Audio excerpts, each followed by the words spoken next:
বিরাটময় বুদ্ধের ধর্ম আর বিশুদ্ধ সর্বগুণে গুণান্বিত অনুত্তর পুণ্যক্ষেত্র বুদ্ধের শ্রাবক সঙ্গ এই ত্রিবিধ শ্রেষ্ঠ রত্নকে সর্বপ্রথমে স্মরণ করছি।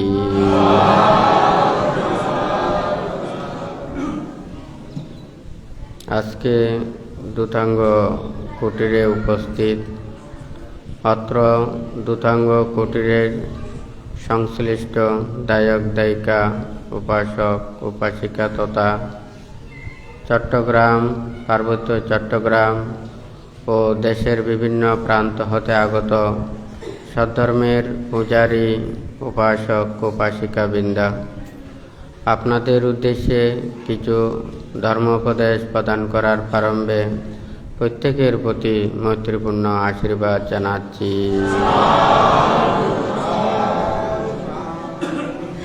যে ধর্ম আদিতে কল্যাণ, মধ্যে কল্যাণ এবং পর্যবসানে কল্যাণ, যে ধর্ম দ্বারা সকল প্রকার দুঃখ থেকে নিবৃত্তি লাভ করে নির্বাণ সত্যকে উপলব্ধি করা যায়, সেই ধর্ম শ্রবণের পূর্বে প্রত্যেকে ত্রিরত্নের প্রতি শ্রদ্ধা উৎপন্ন করুন। কর্ম ও কর্মফলকে বিশ্বাস রেখে নীরবে ধর্ম শ্রবণ করুন।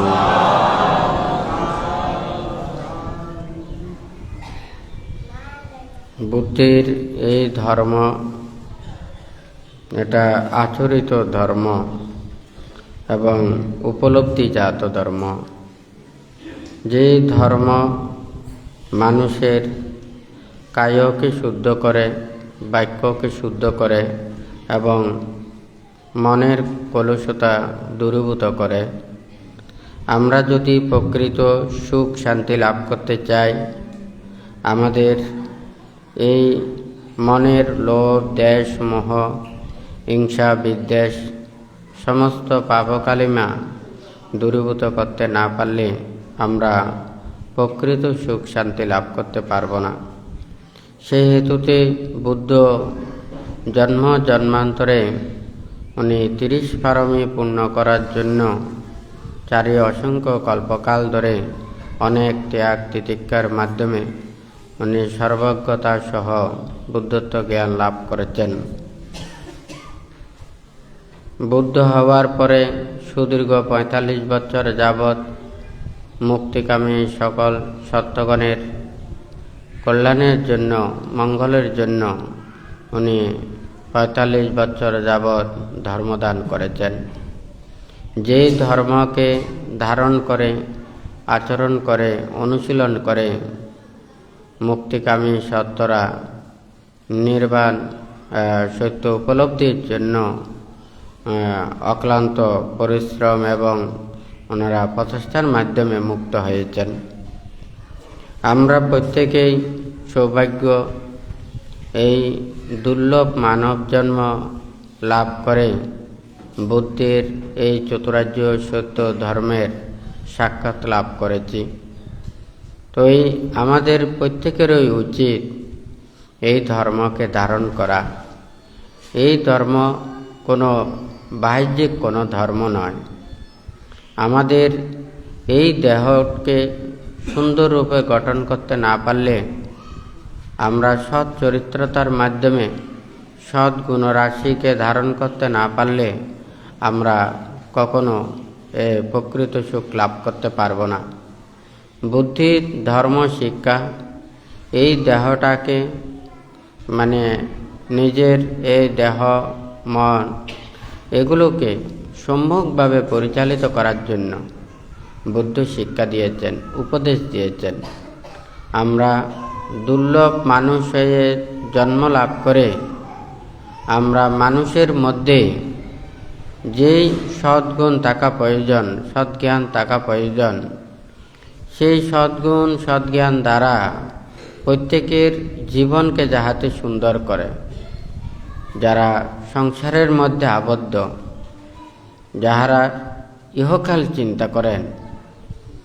আমাদের যদি কেহ কর্মফলের কথা স্বীকার না করে, পুনর্জন্ম বিশ্বাস না করে এবং নির্বাণ মুক্তি এটা বিশ্বাস না করে, তাহাদেরকে এই বুদ্ধের মুক্তির ধর্ম উপদেশ প্রদান করে তাহাদেরকে কল্যাণ করা সম্ভব নয়। কারণ বুদ্ধ এখানে যে ধর্ম দান করেছেন, এখানে আদিতে কল্যাণ, মধ্যে কল্যাণ এবং পর্যবসানে কল্যাণ বলেছেন। কেহ কেহ লৌকিক ভোগময় সুখ চায়, কেহ স্বর্গসুখ চায়, কেহ ব্রহ্মসুখ চায়, কেহ নির্বাণ পর্যন্ত চায়। বুদ্ধ নির্বাণকামী সত্যদের উপলক্ষ করে বললেও, যাহারা এই লৌকিক ভোগময় সুখ চায়, যাহাদের এই নির্বাণগামী পথ এটা দীর্ঘ, তাহাদেরকে সৎ এবং কুশল কর্মের কথাটা বলেছেন। কারণ মন চিত্ত এটা পরিপক্কতা না হলে ওনারা মুক্তির চেতনা জাগ্রত করতে পারে না। একটা গাছের মধ্যে যেমন দেখা যায়, কলি দেখা যায়, ফুল দেখা যায়, ছোট ফল দেখা যায়, কাঁচা ফল দেখা যায়, পরিপক্ক ফল দেখা যায়। এই যে ঠিক তদ্রূপ আমাদের প্রত্যেকের মনের মধ্যেও এটার চেতনার পরিপূর্ণতা অর্জন করতে হবে। এটা যতদিন পর্যন্ত এই চেতনাগুলোকে বর্ধিত করতে না পারে, ততদিন পর্যন্ত এই মুক্তির স্বাদ লাভ করা সম্ভব নয়। প্রত্যেকের এই চেতনা বদ্ধের জন্য বুদ্ধ আমাদেরকে নানান প্রকারে উপদেশ দিয়েছেন। কারণ চিত্তের মধ্যে বিরাগ ভাব জাগ্রত না হলে, ত্যাগ ভাব জাগ্রত না হলে, যে সংসারের যে জন্ম লাভ করে এখানে জন্ম দুঃখ, জরা দুঃখ, ব্যাধি দুঃখ, মরণ দুঃখ, এগুলো যারা উপলব্ধি করতে পারে না, তাদেরকে এই ত্যাগ বিরাগের দেশনাগুলো দিলে বা এগুলো শ্রবণ করলে তাহাদের মন প্রসন্নতা উৎপন্ন হয় না। যারা রূপ রং বৈচিত্র্যে ব্যস্ত থাকে, লৌকিক আনন্দ উপভোগে ব্যস্ত থাকে, যারা দুঃখ বলতে কোনো কিছু জানতে পারে না, দুঃখ চিনেন না, তাহাদেরকে এই জন্ম দুঃখ, জরা দুঃখ, ব্যাধি দুঃখ, মরণ দুঃখের কথা বললে তাহাদের এটা মন প্রসন্ন হয় না। মন যদি প্রসন্ন না হয় তাহলে এই ধর্মজ্ঞান উৎপন্ন হতে পারে না। আমরা প্রত্যেকে আহার গ্রহণ করি, কিন্তু আহার গ্রহণ করতে চাইলে আমাদের তো এটা যথাযথভাবে রুচি এটা আমাদের থাকতে হবে, পেটের খিদে থাকতে হবে, রুচি থাকতে হবে, এটা উপযোগী হতে হবে, তখনই আমরা সেটা তৃপ্তি লাভ করতে পারি।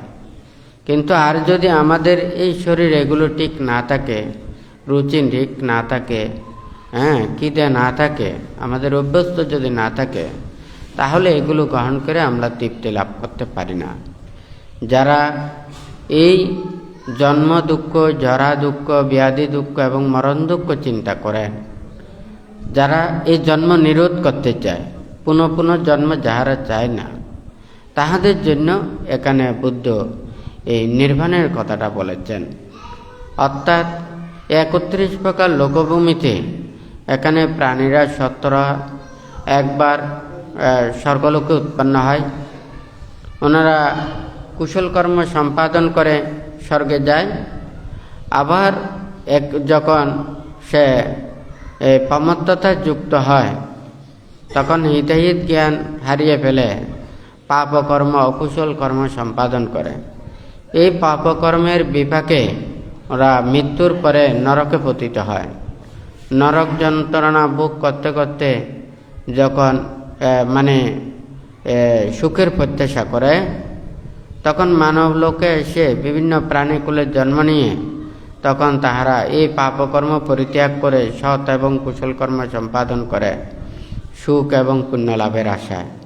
তখন ওরা কুশল কর্ম সম্পাদন করে এখান থেকে আবার ওখানে স্বর্গলোকে উৎপন্ন হয়, ধ্যান সমাধি করে ব্রহ্মলোকে উৎপন্ন হয়। এইভাবে এই ভবচক্রের মধ্যে একবার উপরে যায়, আর একবার নিচে যায়, একবার পাপকর্ম সম্পাদন করে, আর একবার পুণ্যকর্ম সম্পাদন করে। এই ক্ষেত্রে একটা কথা ওখানে বলতে হয়, অনেকেই মারের কথা বলেন। আসলে কেউ এখানে দান কুশল কর্ম সম্পাদন করে, কেউ প্রার্থনা করে না যে আমি এই কুশল পুণ্যকর্মের প্রভাবে মার হব, এখানে আসলে কেউ বলে না। হ্যাঁ, কিন্তু ওখানে মার হয়ে যায়। আমরা যদি এখানে যদি বলি, স্কুলে যখন লেখাপড়া করে ওখানে মানে শপথ পাঠ করা হয়, এই লেখাপড়া বিদ্যা শিক্ষা এটা সবার ভালোর জন্য, হ্যাঁ, ওদের সৎ চেতনার জন্য, দেশ সমাজ মানুষের মঙ্গল করার জন্য, হ্যাঁ, এটা কিন্তু শপথ করানো হয়। কিন্তু ওখানে শিক্ষার্থীও কিন্তু কোনো খারাপ নেই। ওরা যখন সেই শিক্ষার কথা ভুলে যায়, হ্যাঁ, পাপ এবং অন্যায়ের কর্মের দিকে ধাবিত হয়, তখন কিন্তু তারা মানে অন্যায় কর্মের দিকে ব্রতী হয়। এখানে দান ধর্ম কুশল কর্ম সম্পাদন করে ওনারা স্বর্গের বিভিন্ন প্রভাব শক্তিশালী ওখানে দেবতা হয়ে জন্ম নেয়। যারা শক্তিশালী দেবতাদের মধ্যে সৎ চেতনা হারিয়ে ফেলে, আত্ম অহংকার উৎপন্ন হয়, তখন তাহাদের সেই প্রভাব এবং ক্ষমতা প্রদর্শনের জন্য ওনারা কাউকে ওখানে মানে ওটা গণ্য করে না। ওদের যা ইচ্ছে সেখানে সে কর্মগুলো করে থাকে। তখন তাহাদের মন যখন ওখানে খারাপ হয়ে যায়, এই দেবতাদের মধ্যে সবচাইতে শক্তিশালী প্রভাবশালী যেগুলো মানে খারাপ চেতনাযুক্ত দেবতা চিন্তার কারণে, অকুশল কর্মের কারণে এইভাবে সৃষ্টি হয়। আমরাও যদি এখানে চিন্তা করি, কোনো মানুষ আসলে খারাপ কথা বলে না, সবাই ভালো কথা বলতে চায়, সবাই মুখ দিয়ে ভালো কথা বলে, হ্যাঁ, সবাইকে ভালো কথা বুঝিয়ে দেয়। কিন্তু মন যখন লোভ দেশ মোহ হিংসা বিদ্বেষ কলুষ ভাব জাগ্রত হয়, তখন সে কিন্তু আর ওখানে সে মুখে যতই ভালো থাকুক না কেন, কর্ম ওখানে ভালো হতে পারে না। বুদ্ধ এই ধর্ম দেশনা দিয়েছেন আমাদের মনের পাপগুলোকে দূরীভূত করার জন্য, বাহিরের দর্শন দ্বারা নয়। মনের ভিতরের যদি লোভ দেশ মোহ হিংসা বিদ্বেষ সেগুলো যদি পরিত্যাগ করে, আমরা প্রকৃত সুখ শান্তি লাভ করতে পারব। আজকে পুরো পৃথিবী এইভাবে মানুষের যতদিন পর্যন্ত মনের ভিতরের এই পাপ চেতনাগুলোকে দূরীভূত করতে না পারবে, ততদিন পর্যন্ত আমরা প্রকৃত সুখ শান্তি পাব না। তো যাই হোক, আজকে এখানে যে দুইজন বান্তের শিষ্য ত্যাগশীল শ্রামণ এবং ধর্মস্মৃতি সামনের শুভ উপসম্পদা বরণ উপলক্ষে মানে সুদূর পার্বত্য চট্টগ্রাম কাকড়াছড়ি দিঘিনালা মেরুঙের নোয়াপাড়া বরাদম সহ নবাজ্য ধর্ম প্রবর্তন বিহারের সংশ্লিষ্ট দায়ক দায়িকা উপাসক উপাসিকা তথা গুইমারা গ্রামের ধর্মস্মৃতি ভিক্ষুর যে জন্মস্থান গ্রাম থেকে যাহারা এসেছেন এবং বিভিন্ন জায়গা হতে আপনারা সমবেত হয়েছেন, ওনারা অনেক দূর থেকে এসেছেন, আবার ওখানে চলে যেতে হবে। বান্তে দেশনা করতে পারে, কিন্তু মানুষের সুখ আসুখ এটা দেখতে হবে। ধর্ম যথাসময়ে ধর্ম শ্রবণ করা, যথাসময়ে ধর্ম কাজ করা, হ্যাঁ, এটা উত্তম মঙ্গল। তাহলে এখানে প্রত্যেকেরও চিন্তা করতে হবে আমরা কিভাবে অল্প কাজ করে বিপুল পুণ্যের অধিকারী হব।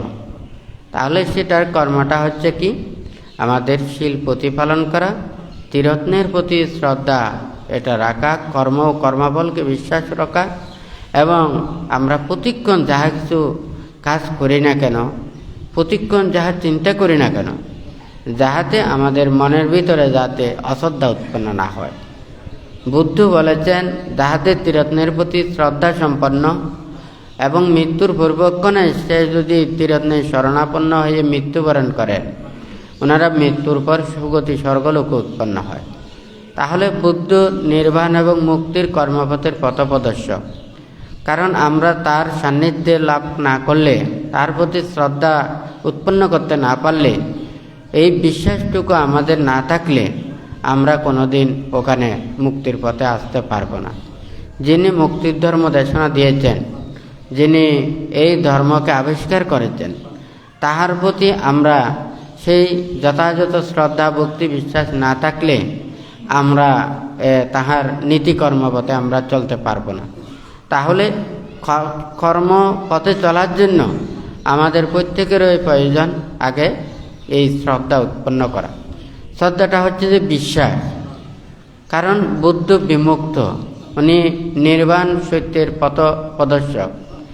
আমরা যদি তার অনুগত হতে না পারি, তার শরণাপন্ন হতে না পারি, তার প্রতি যথাযথ দৃঢ় বিশ্বাস যদি থাকতে না পারি, তাহলে আমরা এটা মুক্তির পথে যাওয়া সম্ভব না।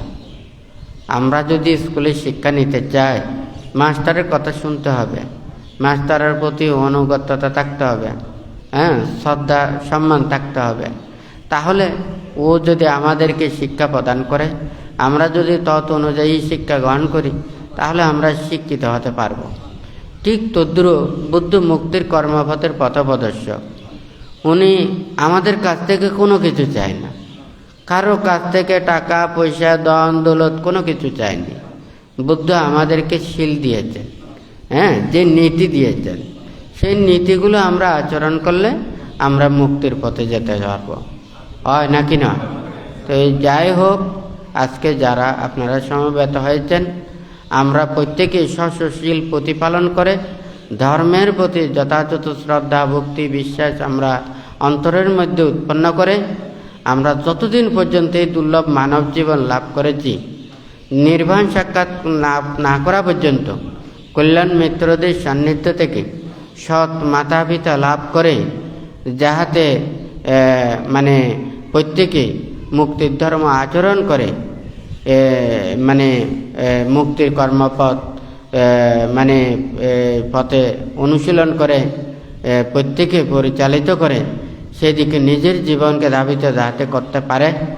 আজকে যারা আপনারা সমবেত হয়েছেন, নির্বাণ সাক্ষাৎ না করা পর্যন্ত এই ধর্ম এবং কল্যাণ মিত্রদের সান্নিধ্য লাভ করে আপনাদের প্রত্যেকের মনের মধ্যে সৎ চেতনাগুলো, সৎ গুণরাশিগুলো, সৎ পুণ্যের যে চেতনা, এগুলোকে বর্ধন করে যাহাতে এই দুর্লভ মানব জীবনকে আপনারা সার্থকে রূপান্তরিত করতে পারেন। সে মনের মধ্যে সৎ চেতনা এবং আশা আকাঙ্ক্ষা প্রত্যাশা রেখে বুদ্ধ ধর্ম সংঘের কাছে আশীর্বাদ প্রার্থনা করে 3 বার সাধুবাদ প্রদান করুন।